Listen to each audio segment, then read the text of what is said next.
Bonsoir à tous et merci d'être venus pour cette conférence qui nous est proposée donc par, comme vous le voyez, un panel nombreux. Nous avons 3 conférencières. À l'origine, nous avions invité Anne Légier, qui est maîtresse de conférence à l'université Paris-Cité. Et puis, comme elle a coordonné un livre donc, qui s'intitule Womanhood and Equality in the United States, il a été coordonné avec ses 2 collègues, donc à la droite de Anne Légier, comme vous pouvez le lire derrière moi, Amélie Ribieras, qui nous vient de l'université Paris-Assas, et Kristen Bryson, qui nous vient de l'université Paris-Sorbonne Nouvelle. Voilà. Et donc, après l'invitation et discussion, elles ont décidé de venir toutes les 3 nous parler donc de cette question. Et nous sommes ravis de les accueillir, évidemment, toutes les 3 ici à l'IFA ce soir. Donc, encore merci à vous et merci aux conférencières. Après leur conférence, leur présentation, on prendra évidemment quelques questions si vous souhaitez discuter avec nos conférencières. Encore un grand merci.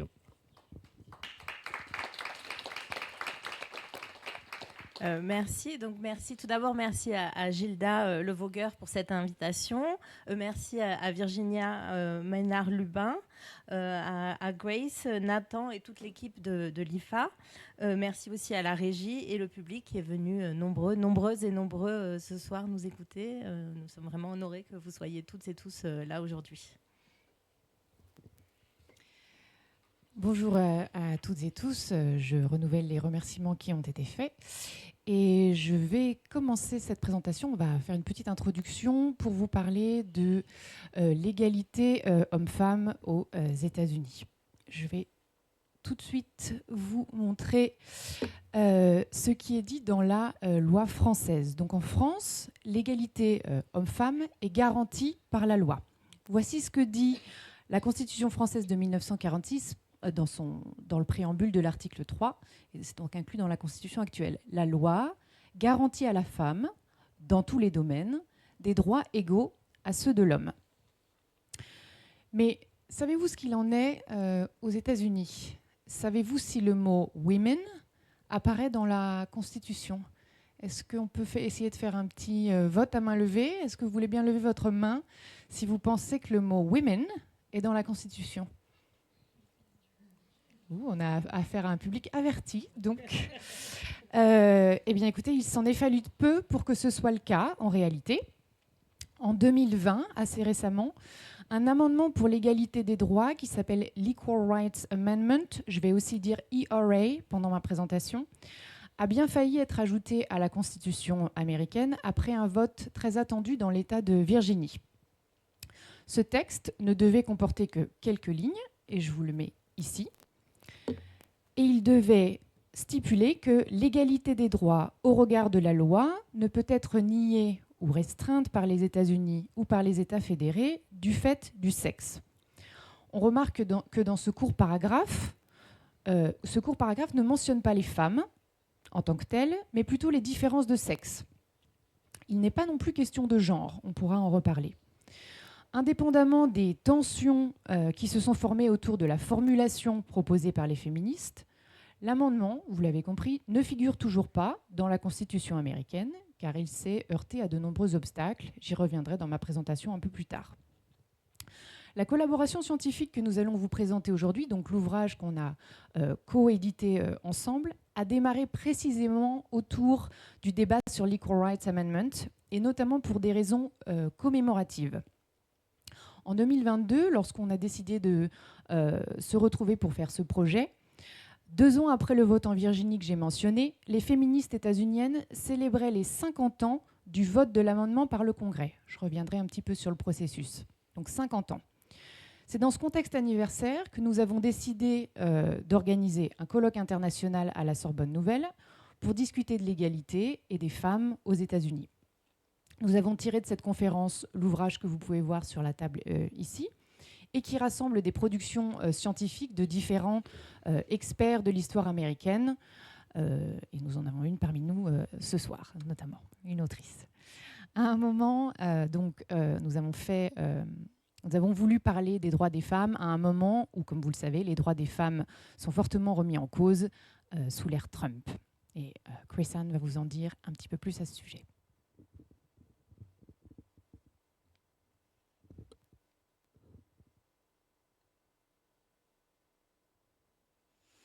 Bonsoir tout le monde. Merci beaucoup pour cette invitation. On était ravis de venir. Donc, au vu de la situation aux États-Unis en ce moment, peut-être on n'est pas du tout surpris que l'égalité n'est pas inscrite dans la loi. On a un président qui se vante ses conquêtes sexuelles.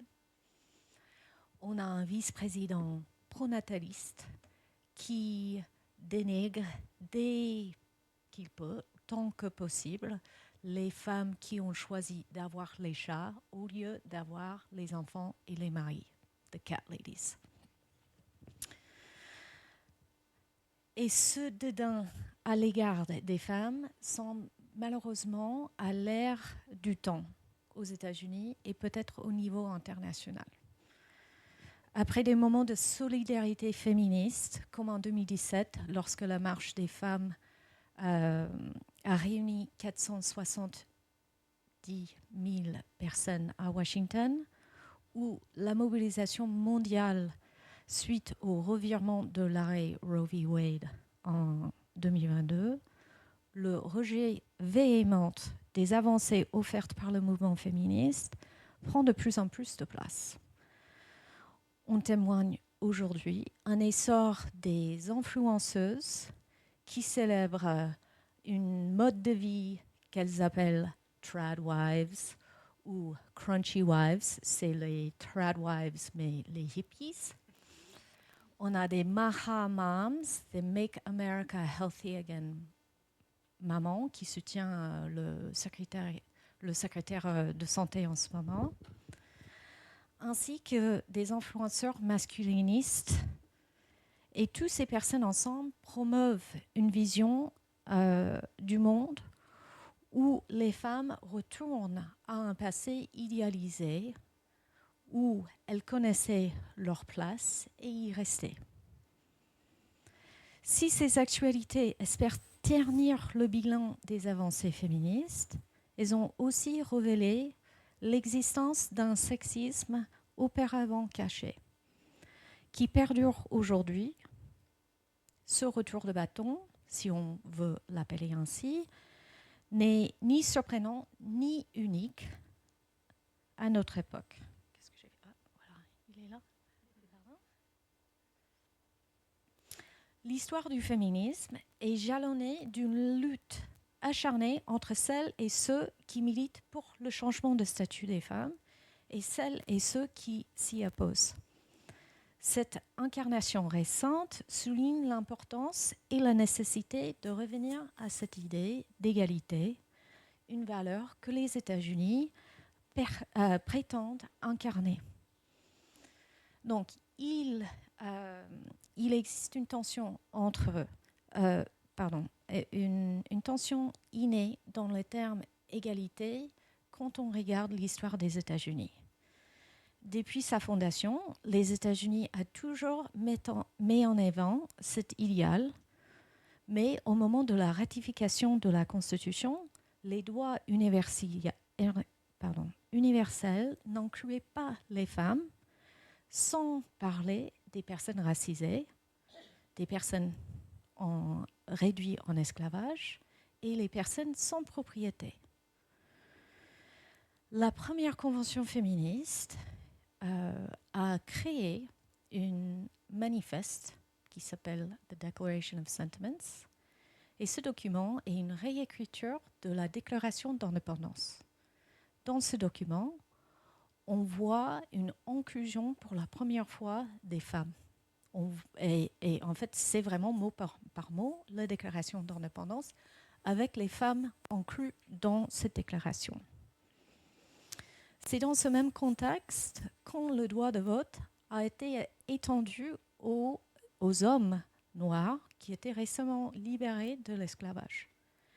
Et à ce moment-là, quand le 14e amendement a été ratifié, c'est la première fois dans la Constitution où on voit le terme mâle. C'est la première fois qu'on voit dans la Constitution que les droits n'incluent pas les femmes. Et donc, c'est un moment où les féministes demandaient de plus en plus le droit de vote et la réponse de le Congrès fédéral était de les exclure explicitement. Donc, cette lutte pour le droit de vote a continué jusqu'à 1920, comme Amélie nous a déjà dit. Et c'est le moment où notre livre commence. C'est à partir de 1920 où tous les chapitres, tous les chercheurs-chercheuses qui contribuent commencent à parler de cette question d'égalité. Parce que selon la position de la personne, selon leur classe, leur race, leur location urbaine ou rurale, leur statut marital, leur doit changer. Et donc la question d'égalité est très différente selon les femmes. Donc l'égalité pour les femmes n'est pas nécessairement la même chose pour toutes les femmes.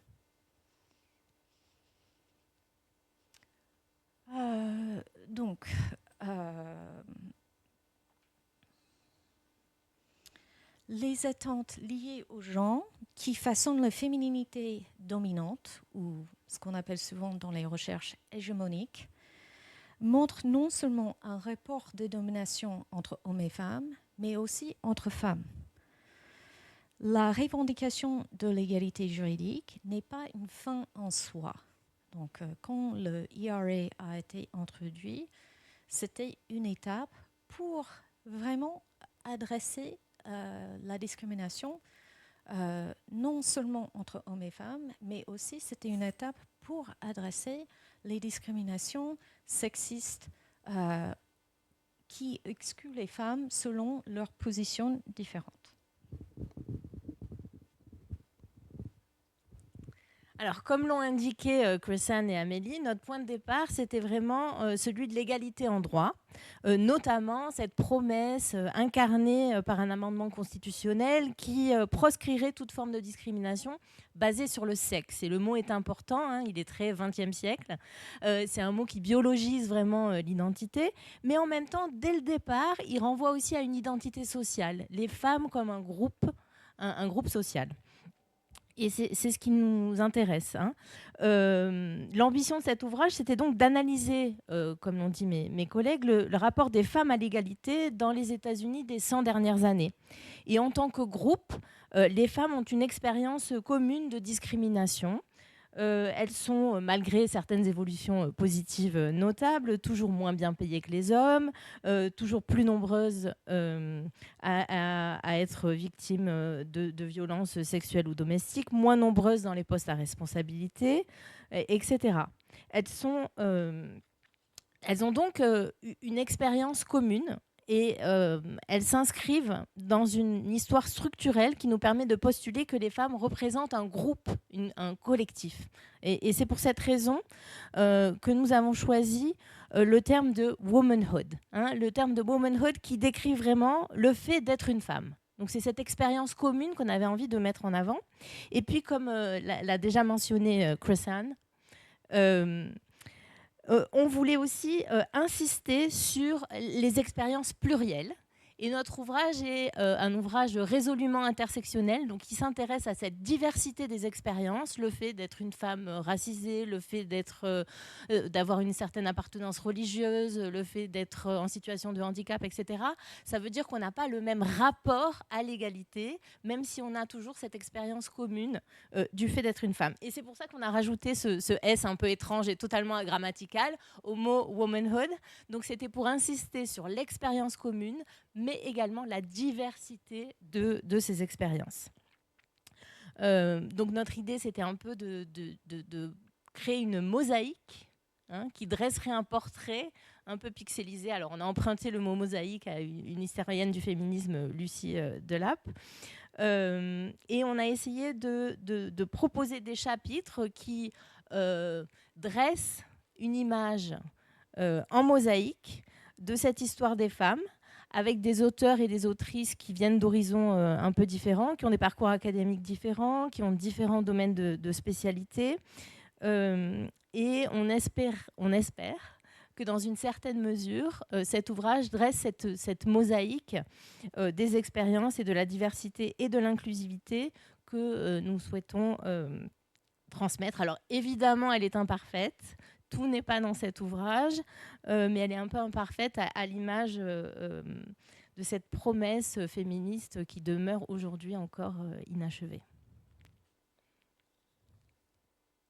Voilà, donc là, c'était notre petite partie sur l'introduction. Je vais vous expliquer un petit peu le déroulé de nos interventions qui vont suivre. On va vous proposer de rentrer dans l'ouvrage au prisme de nos recherches respectives. Donc, en ce qui me concerne, je suis spécialiste du conservatisme états-unien et de la figure de Phyllis Schlafly, si vous avez déjà entendu parler de cette femme. Et je commencerai avec une présentation qui reviendra sur l'Equal Rights Amendment, parce que Phyllis Schlafly est liée à cet amendement. Et c'était aussi notre point de départ. Anne, qui a consacré l'essentiel de ses recherches à l'histoire de l'avortement, abordera cette question dans une deuxième partie. Et puis Chris-Anne terminera notre présentation. Chris-Anne s'intéresse à la famille américaine dans les années 50 et 60, et notamment le modèle traditionnel blanc hétérosexuel de la classe moyenne, et elle présentera le chapitre qu'elle a écrit dans l'ouvrage. On est bon ? Parfait. Je vais donc commencer à vous parler de l'histoire de l'égalité homme-femme aux États-Unis.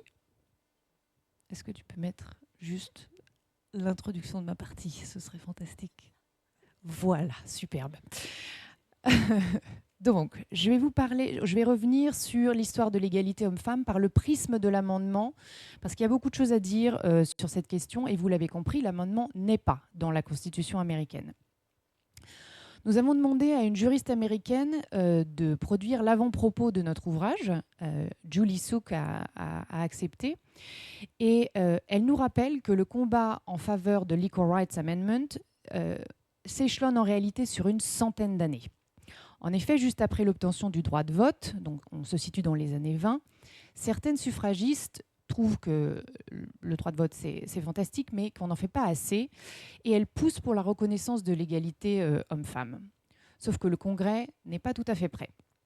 Donc tout au long de son parcours, l'ERA, l'Equal Rights Amendment, provoque de nombreux débats, en particulier, je l'ai déjà dit, sur la signification des mots, mais aussi sur la date butoir qu'il va avoir pour être ratifié et sur la procédure d'annulation d'une ratification, j'y reviendrai, qui a été parfois entamée par certains États.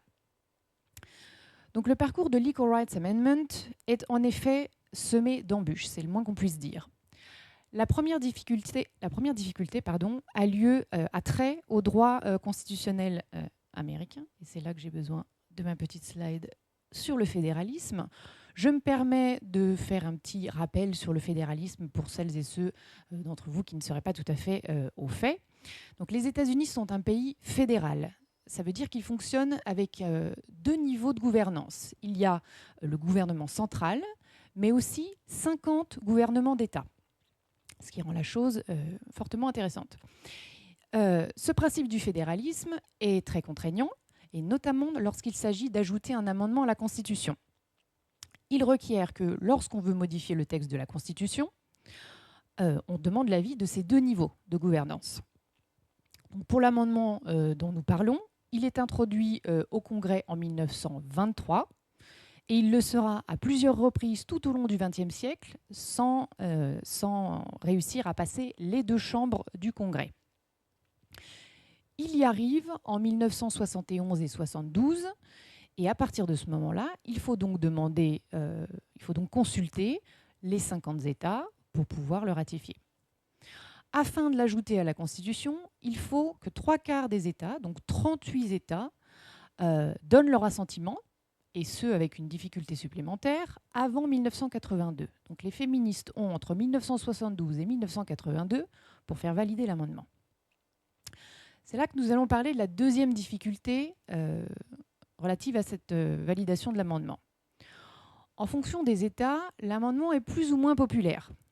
Dans les États les plus conservateurs, et notamment dans ce qu'on appelle le Sud, un mouvement de résistance se met en place. Yep. Got it.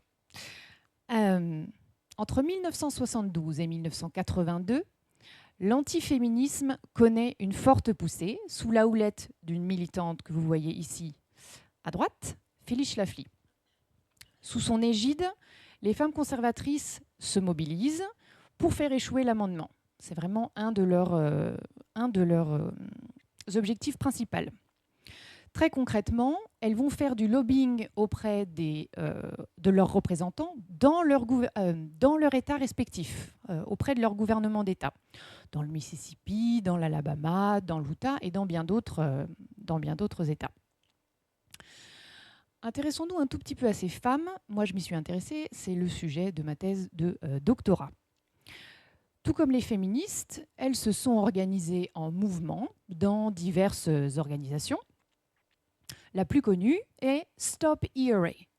Elle se transformera ensuite en Eagle Forum. Vous voyez donc initialement, le projet de Phyllis Schlafly, donc c'est l'organisation de Phyllis Schlafly, c'est de stopper l'amendement.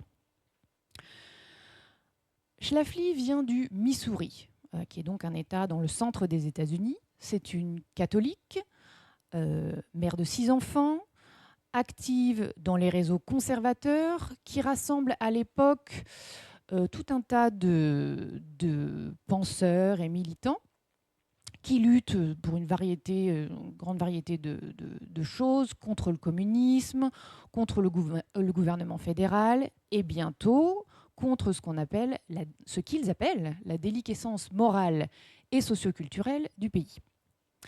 En 1972, lorsque l'amendement arrive au Congrès, Phyllis Schlafly se saisit de la question. C'est une aubaine pour elle.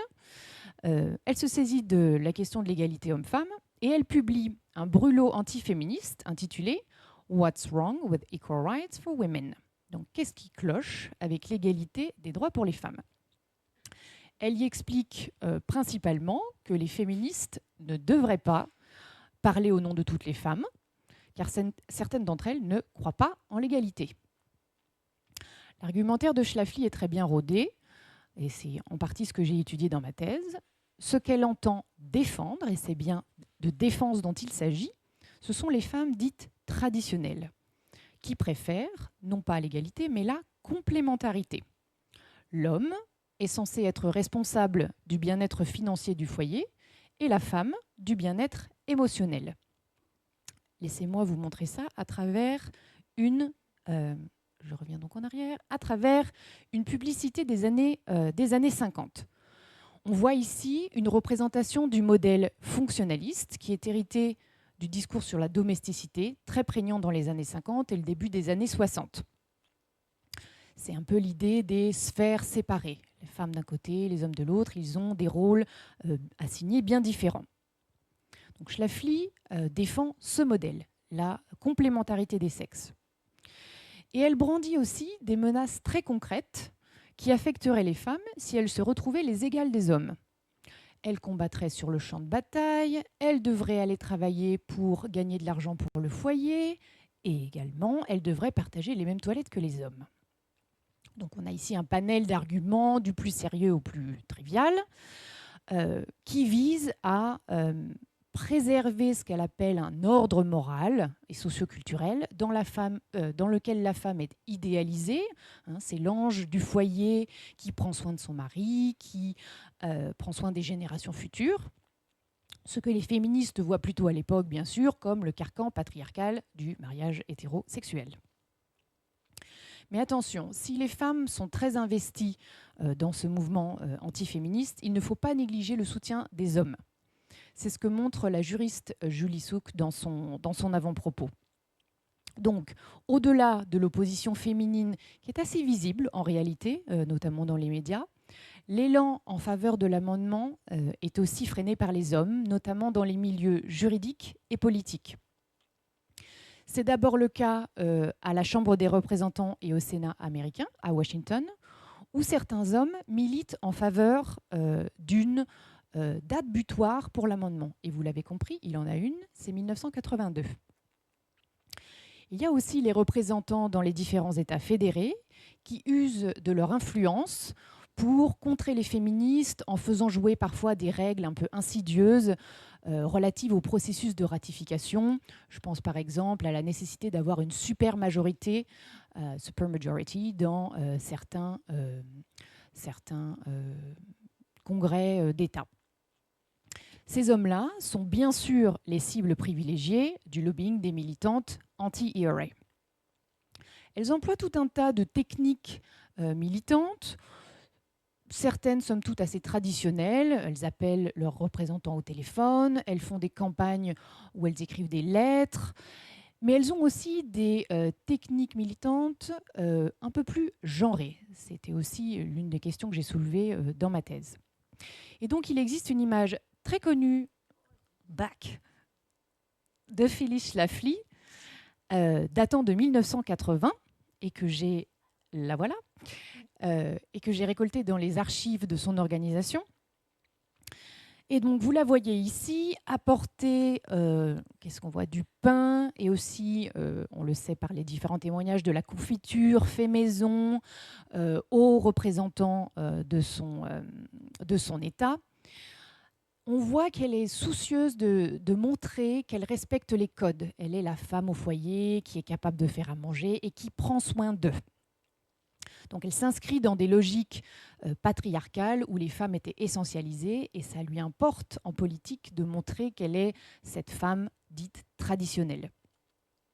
Cette posture, en réalité, marque assez les esprits et elle crée un contraste très fort avec des groupes féministes plus radicales qui n'hésitent pas parfois à recourir à des actions plus subversives, il faut le reconnaître. Si vous êtes intéressé par cette opposition militantisme féministe et antiféministe, je vous recommande le visionnage de la mini-série Mrs. America. C'est vraiment l'histoire de Phyllis Schlafly incarnée par Cate Blanchett. Donc un petit bijou. Elle est assez bonne entre nous, la série. Tout cela nous conduit à parler du sort de l'amendement. Est-ce que ces femmes ont fini par être victorieuses? Vous avez déjà la réponse, et vous l'aviez même avant de venir aujourd'hui. Je m'intéresse maintenant à l'année 1982, donc qui est la date butoir pour la ratification de l'amendement. Et j'ai une sympathique petite carte à vous montrer si je pars dans le bon sens. Bien sûr, je ne pars pas dans le bon sens. La voici. Donc sur cette carte, vous avez une bonne idée, de loin en tout cas j'imagine, de voir en vert les États qui ont ratifié l'amendement. En rose, violet, vous voyez les États qui ont fortement résisté à la ratification, qui n'ont jamais passé l'amendement. Et en orange, vous voyez 5 cas un peu particuliers d'États qui ont passé l'amendement et qui sont revenus sur leur décision. Et puis, je ne sais pas si vous arrivez à le voir depuis le fond de la salle, mais on voit aussi 3 États en vert avec des petits points, des petits pointillés. Et ce sont les États dont j'aimerais bien vous parler maintenant. Donc il y a 3 États qui ont ratifié l'amendement extrêmement récemment. Et ce qui a fait que le débat a été relancé sur sa ratification. Donc le Nevada en 2017, l'Illinois en 2018, et vous le savez déjà, la Virginie en 2020. Du fait de nombreux obstacles juridiques, notamment la date butoir, mais aussi des questions de ces États qui sont revenus sur leur décision, l'amendement n'a pas pu être ajouté à la Constitution. Ce n'est toujours pas le cas. Mais on le voit, les féministes aujourd'hui poursuivent cette quête de l'égalité à travers la voie constitutionnelle, au Congrès notamment. Il y a un caucus qui a été créé en 2023 par certaines représentantes féministes et qui a été conçu pour réussir à entériner l'amendement. Mais dans le contexte politique actuel que vous connaissez, où même le mot « genre » est devenu tabou, l'avenir de l'Equal Rights Amendment est plutôt incertain. Mais le combat en matière de droits des femmes n'est pas seulement mené sur le front juridique. C'était l'objectif de ma présentation et c'est aussi mes recherches. Mais on va également vous parler du domaine économique, social, culturel ou artistique qui témoigne des avancées et des reculs dans ce domaine. Et nous avons notamment décidé d'aborder avec vous et à l'aide des contributions qui ont été faites dans notre ouvrage, le sujet préoccupant du droit à l'avortement aux États-Unis. Et on a la chance d'avoir une experte sur le sujet, qui est du coup à ma droite. Je vais laisser la parole à Anne pour parler de ce sujet très préoccupant.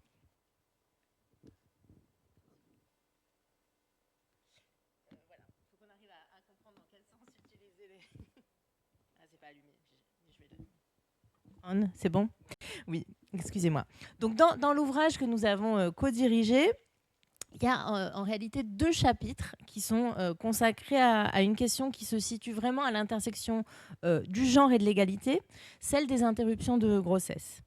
Ils analysent chacun une dimension qui est une dimension saillante du conflit autour de l'avortement aux États-Unis.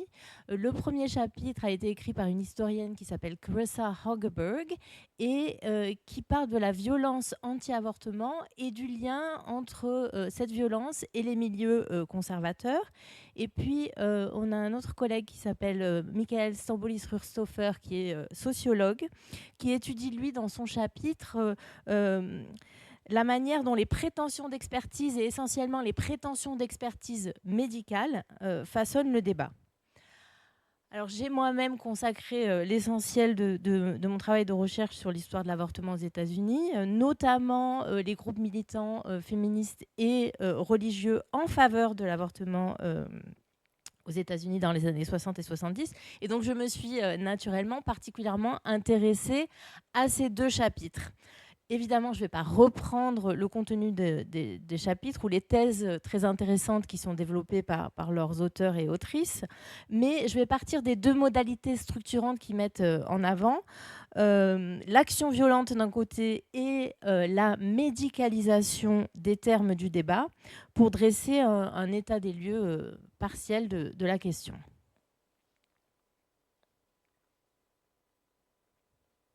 Alors d'abord, la violence.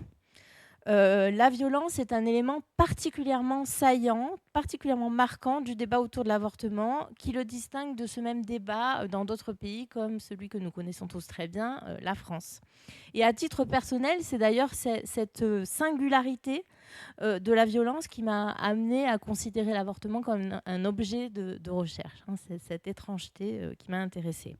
On va commencer peut-être avec quelques chiffres que certains d'entre vous connaissent peut-être. Alors, les chiffres viennent de la National Abortion Federation, qui est une association qui est l'association des professionnels de l'avortement, qui a été fondée en 1977. C'est pour ça que les données datent de 77, c'est de 77 à nos jours, puisque depuis leur création, ils tiennent un registre des différentes actions qui sont menées contre leurs membres et toutes les personnes qui pratiquent des avortements aux États-Unis.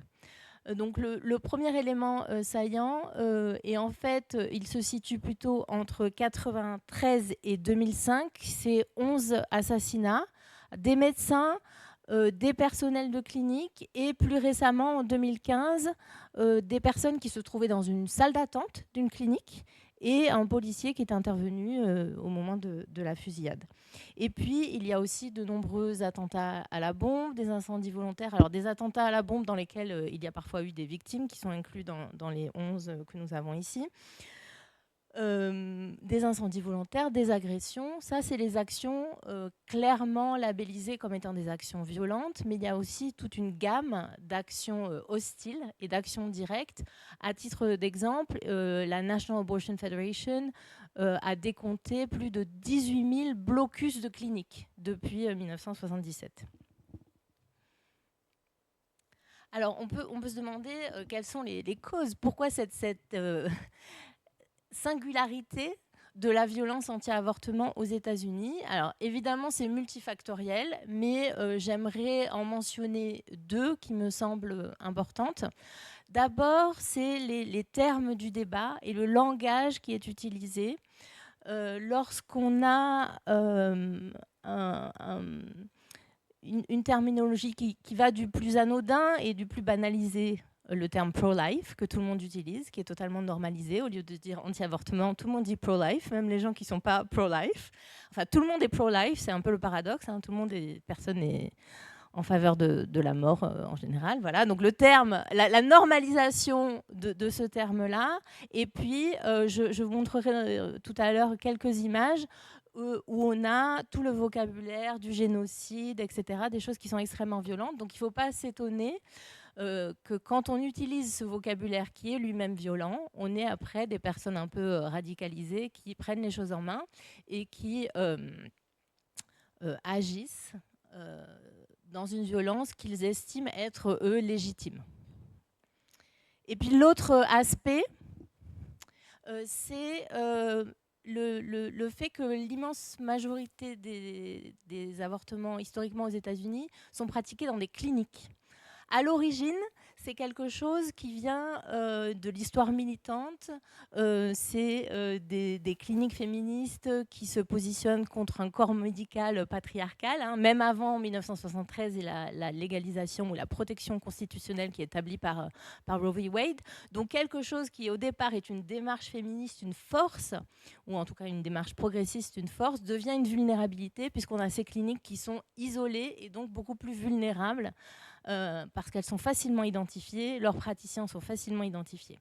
Donc ça, c'est les éléments majeurs qui peuvent expliquer ces éléments. Alors les conséquences, on les connaît tous, mais elles méritent d'être mentionnées. En dehors des pertes humaines et matérielles qui sont importantes, il suffit d'un petit nombre en fait, d'actions extrêmement violentes pour avoir un effet délétère sur l'ensemble de la profession et donc l'accès à l'avortement.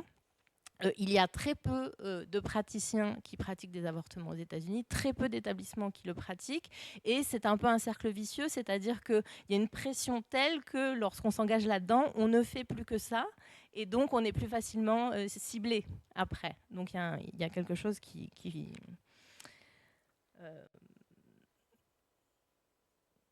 une sorte de cercle vicieux. Juste pour vous donner un exemple, tout le monde connaît peut-être aujourd'hui la Jackson Women's Health Organization, qui est la clinique qui est au centre de l'arrêt Dobbs. Bien avant 2022, pendant une dizaine d'années, c'était la seule clinique dans l'État où on pouvait obtenir un avortement.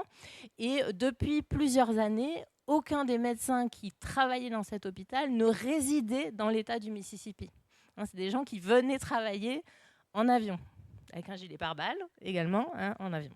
Donc ça a des conséquences très importantes sur l'accès. Qu'en est-il après Dobbs ? Justement, on aurait pu s'imaginer que peut-être après Dobbs, il y aurait une diminution de la violence, mais ça n'est apparemment pas le cas. D'après la National Abortion Federation, il y a une augmentation des menaces de mort, des menaces d'atteinte physique.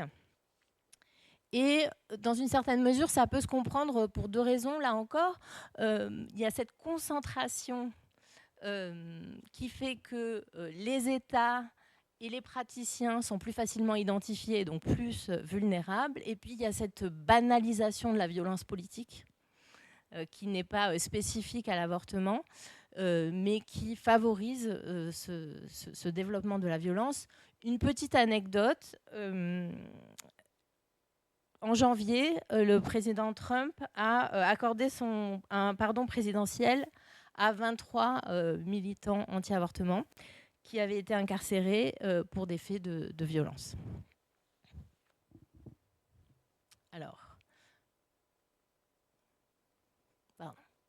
je voulais juste vous montrer quand on parlait de vocabulaire tout à l'heure, je voulais vous montrer quelques éléments. Alors, j'avais pas pensé que c'était filmé, donc peut-être que... voilà, je ne sais pas ce que vous arrivez à voir de loin, mais c'est des affiches qui ont été diffusées dans les années 90. Les 3 médecins qui apparaissent ici ont été assassinés par des militants anti-avortement. Et je ne sais pas dans quelle mesure vous voyez le détail, mais on a ce champ lexical du génocide et des informations très précises sur les praticiens, leurs lieux, des informations personnelles, etc. Donc, il y a, à mon avis, un lien direct entre ce langage qui est mis en avant et la violence réelle qui est perpétrée. Il y avait aussi dans les années 90 The Deadly Dozen, avec une liste de médecins qui, une fois qu'ils étaient décédés, étaient rayés. Donc voilà, c'est encore plus extrême. Et puis, sur un registre moins triste, mais pas joyeux non plus, on a la Jackson Women's Health Organization qui symbolise un peu ce bâtiment isolé. Alors la direction de la clinique avait pris les choses en main en peignant le bâtiment en rose pour montrer leur défiance vis-à-vis des militants anti-avortement. Mais ça montre aussi cet isolement des praticiens dans leur ensemble. Alors, je ne sais pas si j'ai le temps, mais très rapidement, je voulais aussi vous parler de la question de la médicalisation. Alors, quand je dis médicalisation, vous allez comprendre, c'est de la junk science, hein, c'est du pseudo-médical, de la question de l'avortement. Évidemment, l'avortement est un acte médical, mais ça n'est pas un acte médical très compliqué. Et c'est un acte médical qui est infecté, si j'ose la métaphore, par des fausses affirmations médicales et des contraintes qui sont présentées comme motivées médicalement alors qu'elles n'ont rien de scientifique. Ce n'est pas un phénomène nouveau. L'histoire de la criminalisation et de la limitation de l'accès à l'avortement aux États-Unis est liée à sa médicalisation. Dans la deuxième moitié du 19e siècle, quand l'avortement est progressivement criminalisé aux États-Unis, c'est à l'initiative du corps médical qui essaye d'asseoir son autorité sur une population qui est un peu sceptique vis-à-vis d'un corps médical émergent. C'est aussi le cas dans les années 50, quand on établit des comités hospitaliers pour l'avortement pour examiner les interruptions médicales de grossesse. Et le résultat, c'est que ça diminue drastiquement le nombre d'avortements légaux qui sont pratiqués aux États-Unis. Alors, plus récemment, on a eu une sorte de glissement. J'avais peut-être des points que j'ai oublié de faire défiler. Donc, c'est un phénomène ancien. Voilà. Le deuxième point, c'est l'idée du décentrement du discours de la vie fœtale à la santé, et plus particulièrement la santé des femmes. Très longtemps, l'argument qui était mis en avant, c'est l'argument de la vie commence à la conception, la vie fœtale, etc. Depuis les années 2000, on entend beaucoup plus parler de santé, et en particulier de santé des femmes. C'est un argument qui a été développé par les lobbies anti-avortement, qui consacrent beaucoup de temps et d'énergie à voir quel est le discours qui parlera au plus grand nombre. Et ils ont proposé des lois qui, sous couvert de assurer une meilleure sécurité, ont pour seul objectif de limiter le nombre de personnes qui peuvent pratiquer des avortements et de limiter le nombre de lieux qui peuvent accueillir des avortements. Je vais vous donner un exemple. Au Texas, en 2013, il y a eu une loi SB2 qui a fermé près de la moitié des cliniques pour des raisons qui sont présentées comme étant médicales, mais qui sont en réalité administratives. L'ordre des médecins affirme qu'elles ne sont absolument pas justifiées, ces contraintes. Et donc, près de la moitié des cliniques ont fermé suite à l'adoption de cette loi au Texas. Et même si la Cour suprême, quelques années plus tard, en 2016, a dit que ces contraintes n'étaient pas justifiées médicalement et donc anticonstitutionnelles, les cliniques sont restées fermées. Elles n'ont pas réouvert, même si la Cour suprême leur avait donné raison. Alors aujourd'hui, qu'en est-il ? Oui, alors évidemment, voilà, ça a un impact sur l'accès à l'égalité si les cliniques ferment. Aujourd'hui, on parle surtout des avortements médicamenteux. Alors, je ne sais pas si vous le savez, mais il y a eu une bascule importante, d'abord avec le Covid et puis avec Dobbs en 2022. La grande majorité des avortements pratiqués aux États-Unis, d'après l'Institut Guttmacher, 2/3, sont aujourd'hui pratiqués par voie médicamenteuse. Et donc, les militants anti-avortement ciblent l'avortement médicamenteux. Et notamment, l'idée, c'est de s'en prendre à l'autorisation de mise sur le marché de la molécule qui est principalement utilisée, la mifepristone. Alors, c'est une molécule qui a été autorisée par la FDA, la Haute Autorité du Médicament, il y a plus de 25 ans, qui a prouvé son efficacité et sa sécurité, mais très régulièrement, les élus conservateurs, les élus républicains, et même le ministre de la Santé et le directeur de la FDA se proposent de diligenter de nouvelles études pour vérifier qu'il n'y a pas d'impact sur la santé des femmes. Et alors, je vais vous montrer peut-être une image rapidement. Je sais pas, on ne voit pas l'État du Texas. Il a disparu. Bon, mais alors je vais vous montrer une autre image, c'est pas grave. Voilà, quelque chose que j'ai découvert tout à l'heure. On parlait du Missouri tout à l'heure. Josh Hawley, qui est sénateur du Missouri, il me semble, vient de proposer, de faire une proposition de loi qui enlèverait l'autorisation de mise sur le marché parce que la mifepristone serait intrinsèquement dangereuse. Voilà. Donc on voit que c'est quelque chose qui continue. Et évidemment, si une de ces tentatives parvenait à ses fins, ou si une de ces tentatives était fructueuse, eh bien, ça aurait un impact très très important sur l'accès à l'avortement, pas seulement dans les États qui interdisent l'avortement, mais sur l'ensemble du territoire, étant donné en particulier que la pression est déjà très forte sur le corps médical. Alors, je vais m'arrêter là sur la question de l'avortement et je vais maintenant passer la main à la seule d'entre nous qui a rédigé un des chapitres de cet ouvrage, Kristen Bryson, qui va vous présenter son chapitre plus en détail. Tu peux avancer tout de suite si tu veux. Ok, merci.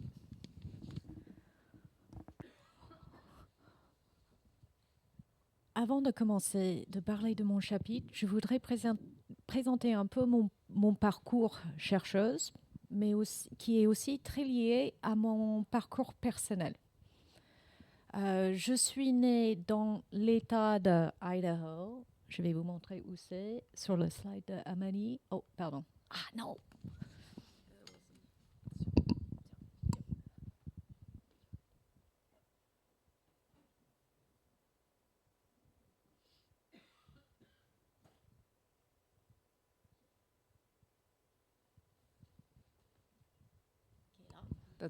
Oui, c'est un des États orange, d'ailleurs, qui est revenu sur sa décision sur l'amendement. Qui n'est pas du tout étonnant.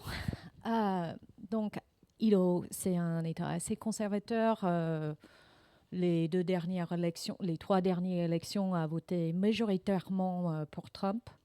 Quand Biden a fait la campagne en 2020, c'est un État conservateur et assez religieux. C'était étonnant de voir dans l'État des drapeaux qui disent « fuck Biden ». Et donc, il y avait aussi ce discours assez violent dans l'État contre les démocrates et les progressistes. Donc, je suis née dans cet État dans les années 80 et ma famille est une famille extrêmement traditionnelle, religieuse, mormone. Et les Mormons ont une croyance très forte dans les rôles genrés extrêmement distincts. Donc les femmes et les hommes suivent cette complémentarité dont Amélie a parlé tout à l'heure. Et donc c'était quelque chose que j'ai témoigné dans mon enfance et ça m'a toujours posé plein de questions. Je n'ai pas nécessairement compris pourquoi le destin de mon frère était différent que le mien. Et les rôles de mes parents étaient tellement différents que l'un et l'autre. Mais ils avaient des justifications religieuses et aussi mais aussi culturelles dans cet État qui leur ont fait croire que c'est comme ça et ils étaient heureux comme ça. Donc, c'est important, vous voyez, parce que mes recherches portent sur la famille traditionnelle Et en tant qu'enfant, même si j'ai vécu cette réalité, en regardant la télévision, c'était la réalité d'une autre époque. Et en Idaho, ce n'était pas nécessairement une aberrance. Il y a beaucoup de familles, il y a une grande communauté mormone, il y a plein d'autres communautés religieuses assez conservatrices dans cet État qui vivent de même manière. Même aujourd'hui, il y a plein de personnes ou familles qui ont une femme au foyer et un homme qui subvient aux besoins financiers de leur famille. Donc, c'est une réalité toujours dans cet état. Et donc, ça m'a posé énormément de questions. Et donc, quand c'est venu au moment de vraiment définir un sujet de recherche pour ma thèse, j'ai décidé de revenir à cette époque, mais pas nécessairement à ma famille, mais à cette époque en comparaison avec les années 60. Parce qu'on a l'impression que les années 60 étaient une opposée absolue aux années 50, qui n'est pas vrai. Mais il y a des moments assez contestateurs des années 60 qui remisent en cause la famille traditionnelle nucléaire de ce moment. Et donc ma thèse a essayé de regarder pourquoi ce modèle s'est étendu pendant les années 50 et comment elle a réagi en tant qu'institution au changement qui a remis en question son existence dans les années 60.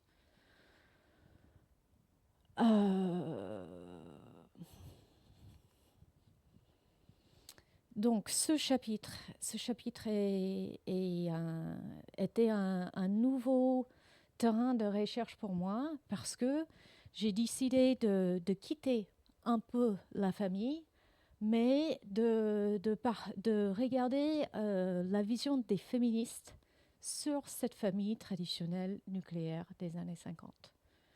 Et il y a beaucoup de textes publiés pendant les années 60, surtout par le mouvement plus radical, the Women's Liberation Movement, qui parle du femme au foyer, surtout femme au foyer, et ce qu'elle représente dans la société américaine. Donc pour moi, j'ai un intérêt personnel, mais aussi intellectuel dans la glorification du femme au foyer, mais aussi de sa remise en cause.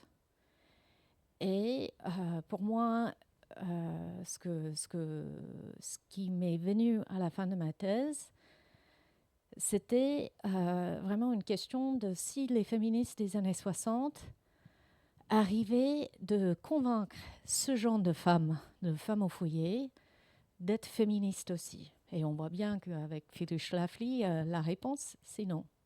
Et donc, il y a aussi les questions pourquoi. Et donc, dans mon chapitre, j'essaie de regarder comment la femme au foyer est traitée par les féministes. La grande majorité de textes que j'analyse sont des textes surtout par les féministes assez radicaux, qui appellent plutôt pour une abolition de la famille nucléaire. Et il y a toujours des féministes qui existent aujourd'hui qui prétendent exactement la même chose, qui voient l'institution de la famille nucléaire comme une institution oppressive. Et il n'y a pas de manière de réhabiliter cette institution pour libérer les femmes et les hommes des rôles genrés. Et donc, c'était un peu le questionnement de comment ce discours a développé dans les années 60 et 70 dans le mouvement de Second Wave et aussi de Women's Liberation. Et en général, on peut dire la façon dont ces féministes parlent du femme au foyer, c'est assez dénigrant. Mais c'est aussi une contestation de la nature oppressive de ce travail. Mais la proposition, la solution de cet arrangement, c'est de casser la famille. Le problème avec cette solution, même si ça peut être très intéressant, et quand on lit ces textes, des fois on a des solutions assez fantastiques à cette idée, mais aussi socialistes, anticapitalistes, des solutions qu'on n'a jamais vues ou vécues, mais peut être intéressant de voir un jour.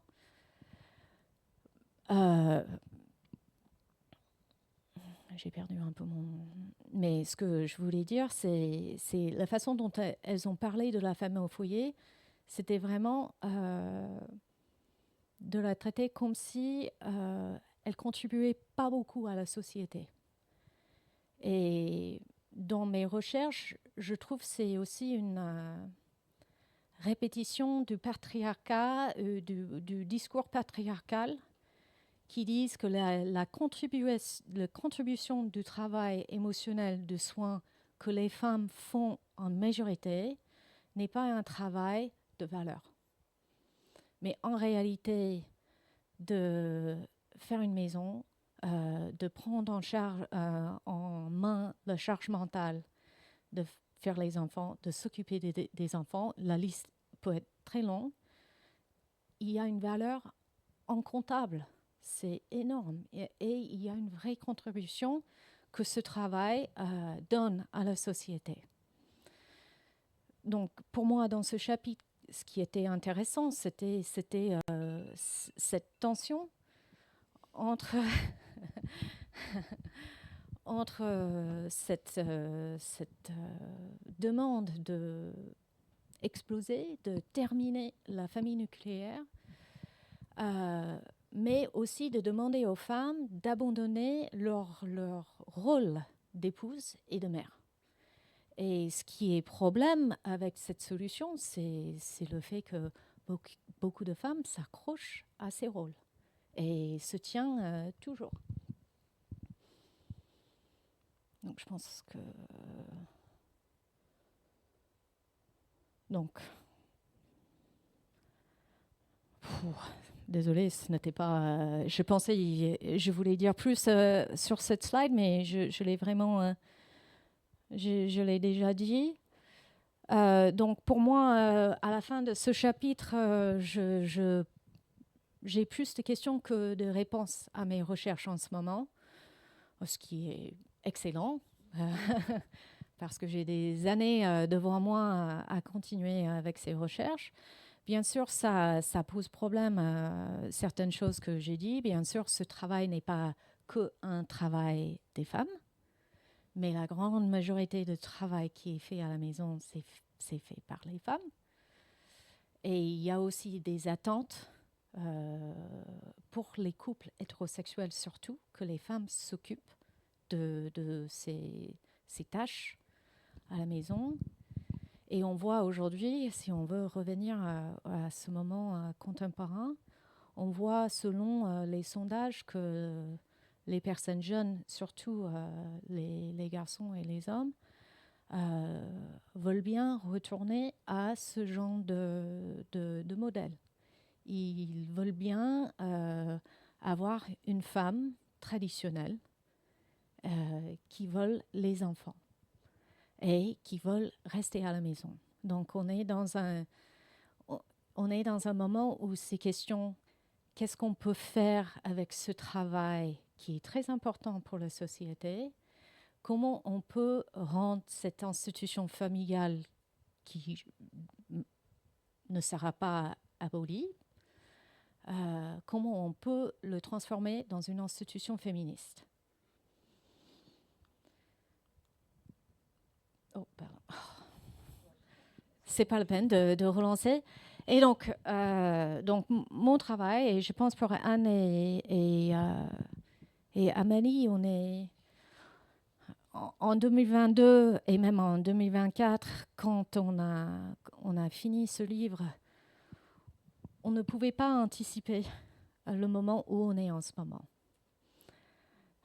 Peut-être on pouvait, mais on était trop naïve, trop optimiste parce qu'on travaille sur l'égalité, on travaille sur la possibilité qu'on va arriver un jour, mais on est vraiment dans un moment où l'avenir de l'égalité pour les femmes est remis en question.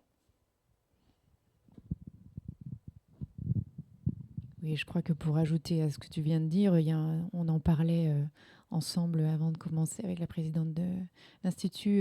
Il n'y a pas que l'égalité homme-femme qui est en jeu, mais en tout cas la recherche aussi. Notre travail, on a la chance de travailler en France. On se fait un peu de soucis pour nos collègues américains, américaines qui ne peuvent plus prononcer le mot genre. Je ne connais pas la liste entière, mais grâce à cause de Trump et son executive order qui est passé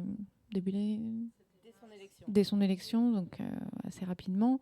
Il y a des champs de recherche, des pans de la recherche qui sont plus possibles, des institutions qui perdent des financements publics, c'est très préoccupant. Puis dans nos sociétés savantes, on voit souvent passer des messages de soutien aux doctorants qui doivent aller faire des terrains aux États-Unis, parce que nous, on a besoin, en tant que sociologue ou historien, que sais-je, d'aller sur le terrain, d'aller rencontrer des gens, d'aller dans des archives. Et il y a plein de choses qui sont plus possibles ou qui maintenant font un peu peur. Donc, voilà, je souhaitais aussi rajouter ce petit mot sur l'état préoccupant pour la recherche, en réalité.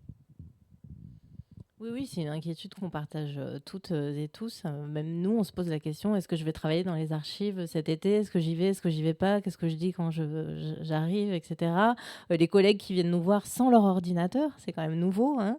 Voilà, on en a eu un récemment qui est venu à Paris Cité. Il est venu sans son ordinateur. Il nous a envoyé le PowerPoint et puis comme ça, il n'y avait pas de problème. Oui. Pour pas qu'on puisse accéder à la frontière, un citoyen américain, mais un chercheur qui travaille sur des questions sans doute jugées DEI, alors que, bon, c'est pas si DEI que ça, mais... Oui, donc pour résumer, en fait, quand on a commencé, hein, vous l'avez dit toutes les deux, mais on se disait presque de travailler sur les femmes et l'égalité, c'était presque un peu ringard. Et on nous l'a un peu dit, d'ailleurs, à certains moments. Et quand on voit où on est aujourd'hui, on se rend compte que finalement, pas du tout. Hein. Malheureusement, on aurait bien aimé, finalement, d'être complètement à côté de la plaque et que ce soit ancien. Mais malheureusement, c'est pas le cas. Vous aurez peut-être des questions là-dessus. Je voulais juste, j'ai oublié de le mentionner tout à l'heure, mais signaler notre image de couverture qui illustre bien cette idée de pluralité de l'expérience des féminismes, qui vient d'une idée d'Amélie d'inclure ces buttons, oui, les badges.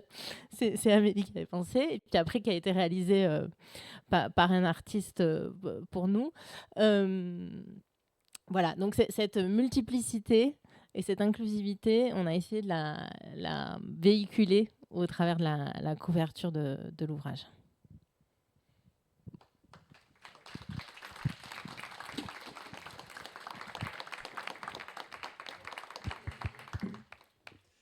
Merci pour votre présentation très riche et qui devrait, je le suppose, susciter quelques interrogations, quelques questions. Je me porte.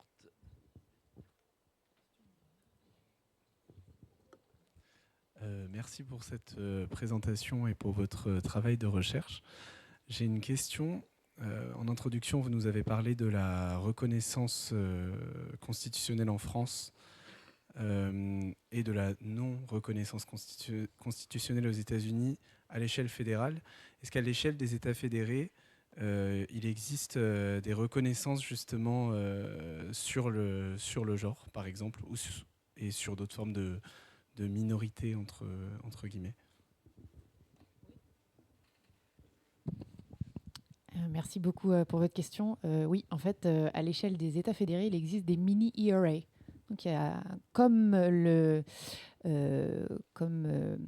le Congrès et les différents États n'ont pas réussi à ajouter ça à la Constitution. Il y a beaucoup d'États fédérés qui se sont empressés de faire passer des mini-arrays et d'amender leur Constitution dans les États.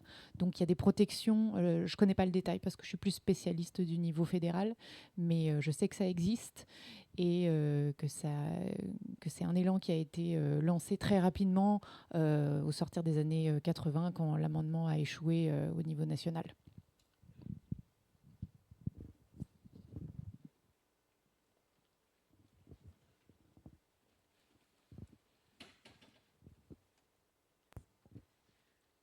Bonjour, je dévie peut-être un petit peu du sujet, mais on voit notamment récemment, donc, pour la question de la femme, qu'il y a une recrudescence de l'influence, par exemple, des sororités, surtout dans le Sud, sur les réseaux sociaux et tout ça, avec du coup l'image très classique de la jeune fille blanche, souvent religieuse et tout ça.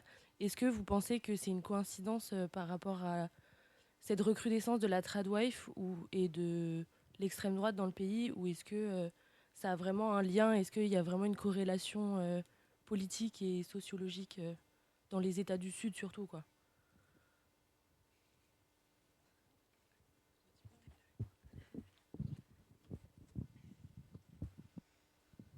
Pas nécessairement. Surtout dans le Sud, qui a une longue histoire d'une féminité assez traditionnelle.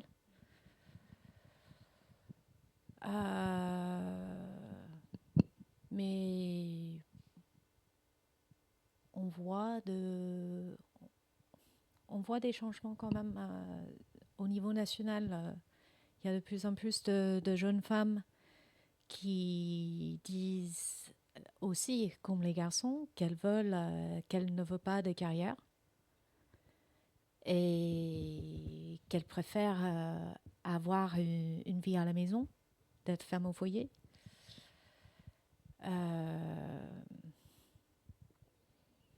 Mais je ne sais pas si dans le Sud, c'est hors norme pour cette région, qui est déjà assez conservatrice, religieuse.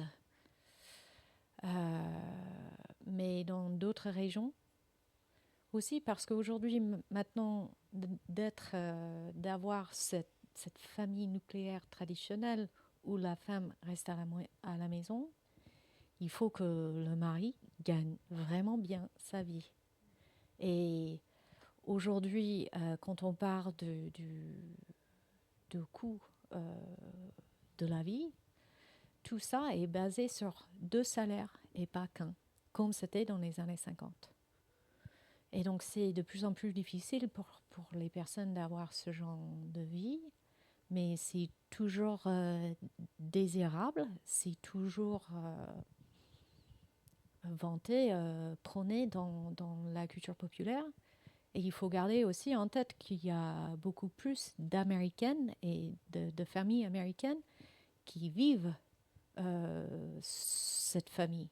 25% des femmes d'âge de travail ne travaillent pas, elles restent à la maison. Et en France, je pense que c'est autour de 13%. Donc c'est une grande différence, mais ça veut dire qu'il y a un quart des Américaines qui vivent de cette manière. Et donc c'est pas nécessairement anormal que ça revient, mais je dirais c'est... comme j'ai dit au début, il y a des moments où il y a beaucoup de militantisme qui avance les droits pour les femmes, qui avance les projets et les programmes. Et souvent, tout de suite après, on voit une résistance très forte qui répond à ce militantisme. Peut-être juste, tu veux dire quelque chose? Peut-être. Ce que votre question montre, c'est peut-être aussi que ces idéaux et ces idéologies circulent sur les réseaux sociaux. Et peut-être que ce qui est nouveau, c'est que ça arrive jusqu'à vous, en fait, en France.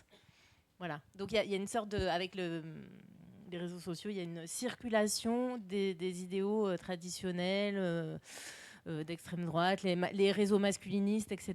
Voilà. C'est peut-être un peu les mêmes circuits, même si c'est pas du tout la même chose, et si ça s'inscrit, comme l'a dit Kristen, dans une histoire assez classique de l'enseignement supérieur aux États-Unis.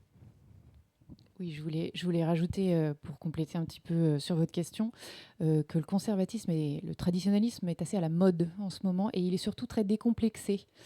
Je vois trois raisons à ça. La première est celle que Anne a mentionnée. Les réseaux sociaux créent ce qu'on appelle des chambres d'écho dans lesquelles le discours est auto-renforcé par les mêmes qui rajoutent au discours. Il y a l'effet Trump qui est indéniable. On peut dire ce qu'on veut maintenant, en réalité. Tout est bon à dire de manière très décomplexée sur Twitter, X et autres. Et puis, pour prêcher un peu pour ma paroisse, je pense que le mouvement antiféministe des années 70-80 que j'ai étudié a aussi justifié cette posture, ou en tout cas cette revendication des femmes à être traditionnelles. Donc je voyais ces trois éléments à rajouter. Juste pour prolonger, je m'interrogeais sur cette organisation qui s'appelle Moms for Liberty.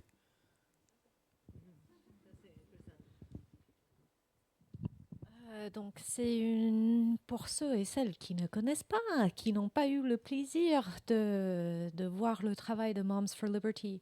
C'est une organisation qui est apparue en 2021-2022 et surtout en réaction aux fermetures d'écoles pendant le Covid. Et ensuite, elles ont pris beaucoup de place dans les médias parce qu'elles ont monopolisé les réunions de school boards. J'oublie le mot en français. C'est comme Conseil d'administration des écoles. Oui, d'accord. Conseil d'administration des écoles. Et donc, elle arrive souvent avec un livre qui est disponible dans une bibliothèque de l'école, qu'elle trouve complètement aberrante, et elle lise des passages souvent très sexuels. Et elle demande pourquoi l'école enseigne ce genre d'idées perverses aux enfants. Et souvent, ce genre de livre n'est pas enseigné dans l'école, c'est disponible dans la bibliothèque pour les enfants à consulter. Donc, elles ont gagné en attention comme ça, mais elles ont fait face à plusieurs scandales avec les fondatrices. Et il y avait un moment où quelqu'un m'a posé la question, après un colloque, j'ai parlé de ce groupe, mais dans quelques mois, elles vont disparaître. Et puis, il y avait l'élection de Trump. Et une de ses fondatrices, ensuite, elle a rejoint The Heritage Foundation, qui est un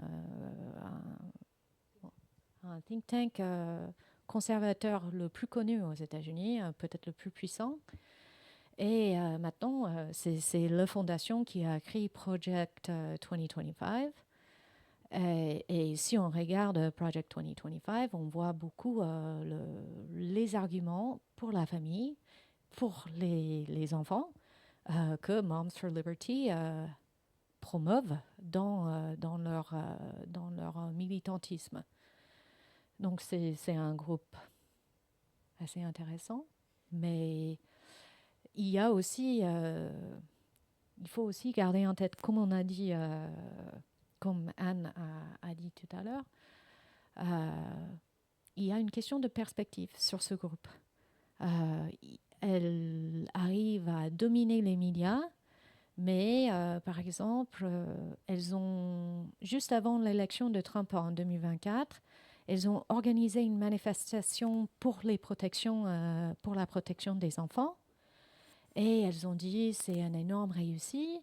Il y avait des journalistes là qui ont montré du derrière d'auditorium que l'auditorium était en fait presque vide. Donc l'effet des médias, des réseaux sociaux peuvent aussi nous donner l'idée que ce genre de mouvement est plus puissant, plus parlant que c'est en réalité. On appelle ça vocal minority. une minorité bruyante qui, grâce aux réseaux sociaux, arrive à faire du bruit. Kristen, j'ai une question. Vous avez évoqué les mouvements féministes qui ont imaginé d'autres solutions pour la famille. Je suis très curieuse. Est-ce que vous pouvez revenir sur quelques idées qui ont été évoquées? Merci. Le plus parlant pour moi, c'est celui de Shilamuth Firestone, qui parlait de l'avancement de technologie où les femmes ne tombent plus enceintes, que les enfants sont fabriqués dans les laboratoires. Et pour une petite anecdote, quand j'ai fait mes études de licence, j'avais un professeur qui enseignait un cours qui s'appelait la sociologie de genre. Et à la fin de ce cours, elle nous a demandé d'écrire un monde sans le genre. Et avec elle, pendant un an, on a regardé 5 ans de dissertation des étudiants qui ont imaginé un monde sans genre. Et à la fin, la grande majorité de ces étudiants aussi ont créé un monde fantastique, sci-fi même. Ils ont proposé des machines.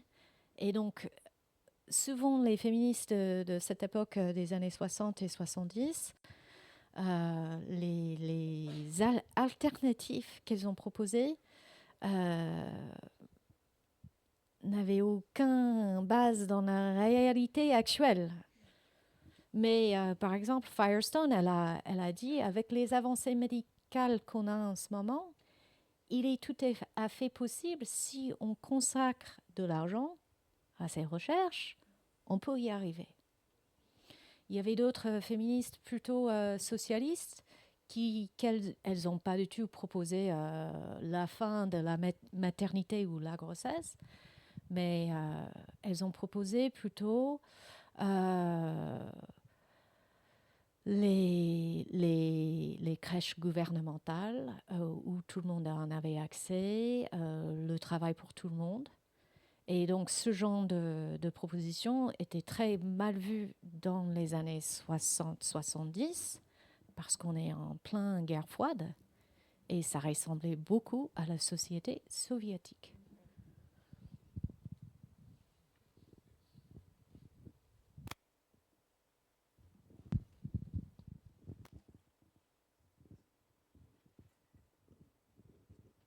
Bonjour et merci. J'avais une question par rapport à votre ouvrage. Donc, est-ce qu'il est publié aux États-Unis et est-ce qu'il pourrait être accepté sous le gouvernement Trump, comme on parlait des nombreuses restrictions? Est-ce que vous pensez qu'il serait compatible?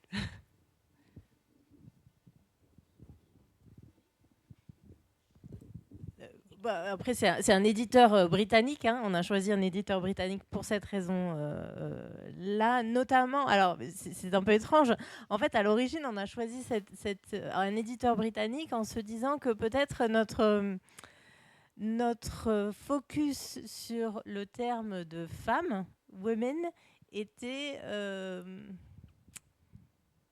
pouvait sembler un peu daté, même si on l'a défendu, pour le monde universitaire états-unien. Bon.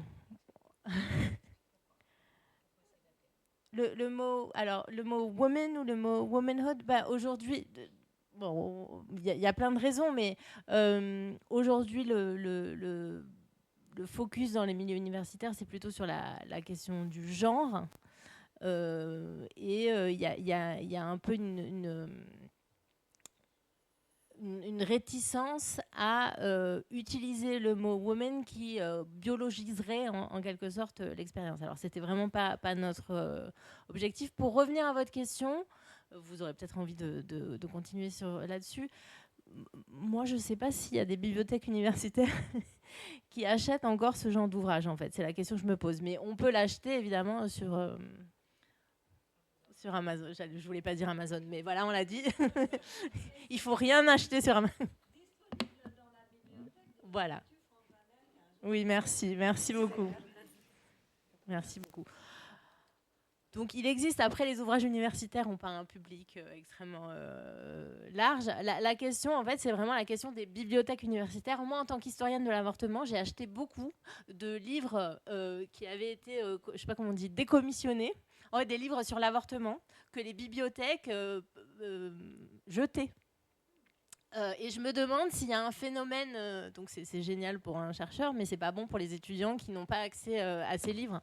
Et donc je me demande s'il y a un phénomène similaire, probablement, hein, qui est en train de se passer, et pas seulement dans les bibliothèques universitaires, mais aussi, Christian l'évoquait tout à l'heure avec la question des school boards, dans les... comment on appelle ça les écoles, les bibliothèques, les CDI. À mon époque, ça s'appelait des CDI. Je sais pas si c'est encore des CDI. C'est toujours des CDI. Voilà. Donc peut-être qu'on n'a pas publié au bon moment pour les États-Unis, je ne sais pas. Ou peut-être c'est le bon moment. Ouais, pardon, en fait on a chacune notre... Oui, bonsoir. J'avais une question sur l'avortement plutôt.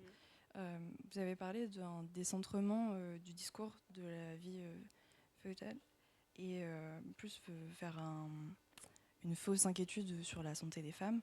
Et de ce que j'ai compris, c'était plus en rapport avec les propositions de loi, etc. Mais je voulais savoir si, je me demandais si ça s'appliquait aussi dans les discours plus activistes et peut-être un peu moins formels à travers les films, les discours des personnes anti-avortement. Je ne sais pas si... Oui, alors ce qui est intéressant, c'est que c'est vraiment une bataille de l'opinion. Donc les lobbies anti-avortement, ils sont extrêmement efficaces pour chercher et trouver des idées qui plairont à un large public. C'est-à-dire, quand on vous dit santé des femmes, vous n'allez pas dire « Ah non, moi je suis contre la santé des femmes ». Personne n'est contre la santé des femmes. Hein. Donc c'est un argument qui fonctionne. Quand on dit il faut que les cliniques soient mieux équipées, on se dit « Bah ouais, bonne idée ». Sauf que ce que ça veut dire en réalité, c'est que ça coûte des millions et que les cliniques ferment. Hein. Donc c'est vraiment une bataille de l'opinion et qui est assez bien menée. La façon dont on parle de l'avortement, c'est quand même très très important. Évidemment, vous l'avez mentionné pour la question des lois, mais aussi pour convaincre le plus grand public de faire ou de ne pas faire des choses qui semblent ou qui ne semblent pas raisonnables. Une autre chose qui m'intéresse beaucoup aussi, c'est la question de la liberté religieuse, parce que j'ai travaillé sur cette question-là. Et ce qui est intéressant, c'est qu'on a des conservateurs qui aujourd'hui brandissent l'argument de la liberté religieuse à tout va, hein, contre les droits LGBTQIA, on parle de liberté religieuse, etc.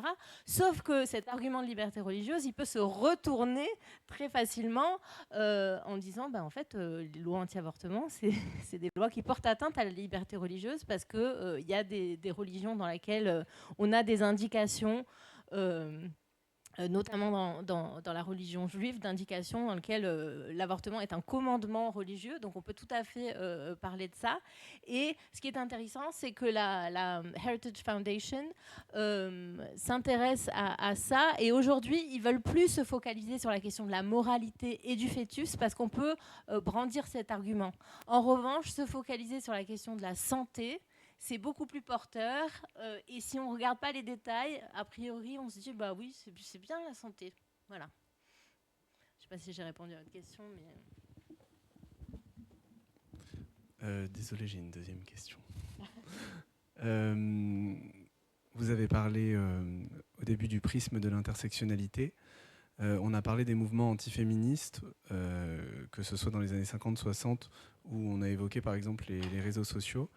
Est-ce qu'aujourd'hui, il y a une visibilité intersectionnelle aussi de l'antiféminisme, au sens où est-ce que c'est toujours l'apanage des femmes blanches et protestantes, ou est-ce qu'il y a des mouvements conservateurs chez les femmes qui sont issues d'autres communautés religieuses, chez les femmes noires, chez les femmes qui ne sont pas nécessairement blanches, par exemple?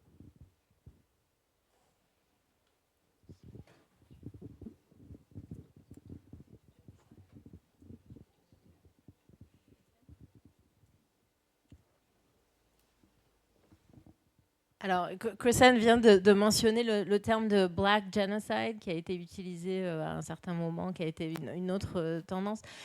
Donc, qui était l'idée de dire que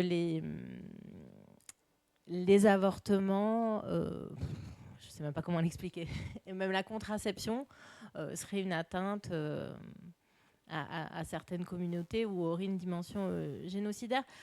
Mais à mon avis, c'est pas quelque chose qui est porté par, par des personnes racisées et pas par des femmes en fait. Hein. Par exemple, comment il s'appelle, celui qui vient de mourir là, le copain de Clinton, le militant pour les droits civiques. Non. Jesse Jackson, il était un grand partisan de cet argument, ce qui était quand même assez paradoxal parce qu'il a été formé par un médecin qui pratiquait des avortements et qui était un militant pour les droits civiques. Oui, donc je sais pas, je sais qu'il y a des communautés religieuses évidemment dans toutes les communautés aux États-Unis. Peut-être que Chrisanne, tu as plus d'éléments là-dessus. Sur le conservatisme. Bon exemple. Et Moms for Liberty. Moms for Liberty. Moms for Liberty, avant l'élection de Trump, a essayé sur leur site de montrer que c'était un groupe divers. Il y a des personnes racisées qui participent dans le mouvement. Il y avait énormément de vidéos de personnes noires, des femmes noires. Mais après l'élection de Trump et le executive order contre le DEI, le page était complètement refait. Et je pense déjà c'était un geste pour dire que c'était un mouvement intersectionnel, mais en réalité, je n'y crois pas. Mais certainement ça existe, mais je dirais c'est très très minoritaire. Le problème de l'antiféminisme et dans sa défense du modèle de la famille nucléaire qu'on a évoqué ensemble, c'est que c'est un modèle blanc avant tout en fait. Donc l'implication des personnes racisées dans ce genre de défense de ce modèle est assez peu. Enfin, c'est pas qu'elle n'est pas crédible, c'est mais ils n'ont pas d'intérêt en fait à. Donc il y a des tentatives, mais il y avait déjà des tentatives avec Phyllis Schlafly de ramener un peu des gens divers dans le mouvement, mais je pense pas que ce soit. Voilà, c'est un peu un écran de fumée aussi récemment. Oui. Je peux ajouter un autre élément. Il y avait un mouvement aux États-Unis, en France et en Suisse, un mouvement international qui s'appelait Wages for Housework, qui était un mouvement progressiste qui essayait de demander une rémunération pour les femmes au foyer. Et c'était surtout porté par les femmes racisées et défavorisées au niveau économique. Et donc, bien sûr, il y avait des femmes pendant les années 60 et 70 qui voulaient ce privilège de choisir de rester à la maison, d'être maman. Et l'extrême inverse en France, ce que je comprends, c'est une idée de l'extrême droite, de payer les femmes pour rester à la maison. Mais il y avait un moment aux États-Unis où il y avait un petit parti de ce mouvement féministe radical qui demandait ce privilège d'avoir un salaire et de rester à la maison. Mais ce n'était pas conservateur, comme vous avez demandé. Oui, alors peut-être une dernière question et puis après on va clore. Merci. Alors je me demandais, donc c'était davantage une question pour Amélie, je me demandais à quel point il y avait besoin dans des États comme le Texas, donc dans les années 70-80, d'un mouvement antiféministe, parce que malgré la Second Wave, etc., le contexte avait quand même l'air assez conservateur, donc à quel point les actions de Phyllis Schlafly, par exemple, ont vraiment changé la donne, et s'il n'y avait pas eu ce type de mouvement, est-ce que ça aurait été un peu différent, ou à quel point la tension entre les mouvements anti-féministes et féministes a changé un petit peu la perception? Merci pour votre question. Est-ce que vous vous intéressez particulièrement au Texas ? parce qu'il me semble, je ne voudrais pas dire de bêtises, mais il me semble que l'IRA a été ratifié dans le Texas, en l'occurrence, si je ne me trompe pas, si j'ai cette carte en tête. À quel point il y avait besoin de mouvements antiféministes, je ne suis pas certaine. Ce qui est sûr, c'est que les antiféministes que j'ai étudiés, qui étaient spécifiquement contre l'Equal Rights Amendment et qui après ont un peu développé leur discours, elles ont ciblé certains États en fait. Elles ont ciblé certains États, mais ça avait trait à la bataille contre l'Equal Rights Amendment. Elles ont ciblé les États où il pouvait y avoir, où la bascule pouvait se faire vers l'antiféminisme.